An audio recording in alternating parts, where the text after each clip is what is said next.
Какво става, натуралки?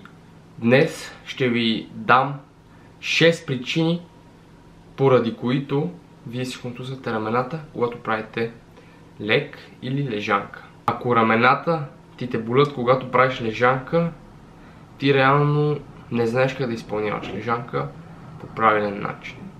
Първото нещо, което не правиш както трябва, е, че не ретракваш скапулата или не събираш лопатките, когато си легна на лежанката, а лежиш просто е така, все едно си лежиш на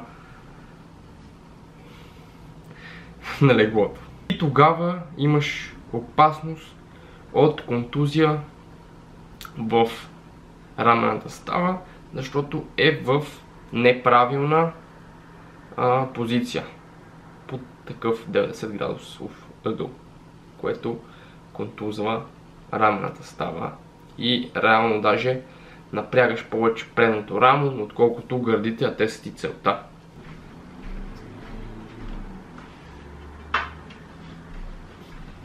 Второто нещо е, че лоста не е правилно поставен в позицията, в която трябва да изпълняваш движението. Много често виждам хора, които фащат лоста ето по този начин и изпълняват лежанката ето така. Тя пада е тук на ключиците и по този начин реално отново рамената не са в изгодна позиция и не натоварвате нищо реално тук. Правилният начин е, когато изпълнявате лежанката, лоса да пада в началото на вашата коремна стена, почки и гърдите. Ето това нещо. Това много малко хора го правят и когато им натежи, лоста им пада тук и се контузват. Третото нещо е, когато лактите са много отворени и пак работи почти само предното рамо, натежили, почват контузиите. Трябва да се опитате, все едно искате да приберете рамената към вас, когато правите лежанка.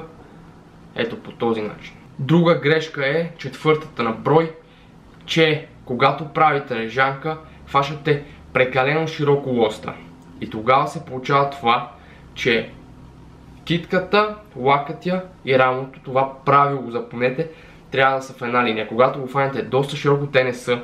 И тук реално работи повече рамото, скъсява се движението и натоварвате повече предните ramена, отколкото вашите гърди. Като трябва китката, лакътя и рамото да са в една линия при изпълнението на лежанка, когато я изпълнявате. Това е правилният начин. Друга грешка е петата грешка, че когато изпълнявате лежанка, не изпълнявате целият обхват на движение. Виждали сте много хора, вадат лежанката, пускат до тука и пак. А има някои, които пускат додолу цял обхват на движение, но не изпълват лактите. И ето това се получава. По този начин реално вие не активирате всички мускулни фибри, когато изпълнявате лежанката, не оставяте егото си на прага на вратата на фитнеса и просто искате да дигате по-големи килограми с по-неправилна техника. Оттам, когато целият обхват на движение не е пълен, се получава много голям стрес на рамото, лактите, китките и оттам може да скъсате и гръден мускул под голямото напрежение, което не е свикнал вашият мускул и когато правите непълен обхват на движение. Което повечето батки в залите го практикуват, защото така било стоял мускула постоянно напрежение и било по-голяма активацията и така нататък, което е пълен бросенс. Правете движенията с пълен обхват на движение. Има приложение да правите непълен обхват на движение, но това трябва да се доста напреднали и целите са ви съвсем други. Шестия и последен съвет от мен, защо си контузвате лакти, рамена, китки, е, че когато хващате самият лост, той трябва да пада на вашите възглавнички на ръката, на дланта. Не трябва да хващате лоста тук и да пада на вашите пръсти, защото китката почва да се огъва и идват контузите в лакти, рамена, китки. Трябва да е ето по този начин захваната. Да пада на вашите възглавнички и самият лост. Другото, което е, някои хора фащат бонус.